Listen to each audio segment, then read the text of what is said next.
Hello friends, welcome to my channel Tech Getter Official. In this video, I'll show you how to fix the issue where you're unable to uninstall the Riot Client or its games, because Windows says the Riot Client is still running in the background. To fix this, the first thing we need to do is make sure all Riot-related applications are completely closed. Look at the taskbar in the bottom right corner of your screen, and if you see the Riot Client icon, right-click on it and select Exit. Make sure that League of Legends, Valorant, and Vanguard are also closed. Next, open the Start menu, search for Task Manager, and open it.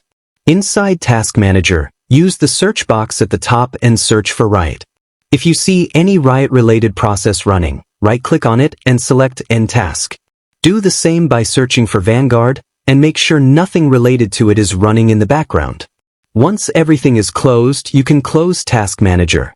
Now open the Start menu again, search for Settings, and open it. From the left-hand menu, go to Apps, then select Installed Apps. Before uninstalling the Riot Client, you must uninstall the games first. For example, if you're uninstalling Valorant, click on the three dots next to it, select Uninstall, and Confirm. Once the game is removed successfully, click Done.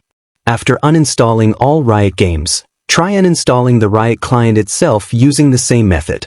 If you're still getting the error message saying the application is running in the background, there's one final solution. Open the Start menu, search for Microsoft Store, and open it. In the search box, type Uninstall tool and press Enter. From the results, install the Soft Organizer application. Once the tool finishes installing, launch it. Inside Soft Organizer, find Riot Client in the list of installed programs. Select it, then click on Uninstall, and confirm the removal. This tool will completely remove the Riot Client and any leftover files from your system. And that's it. This is how you can fully uninstall the Riot Client and all of its games from your Windows PC.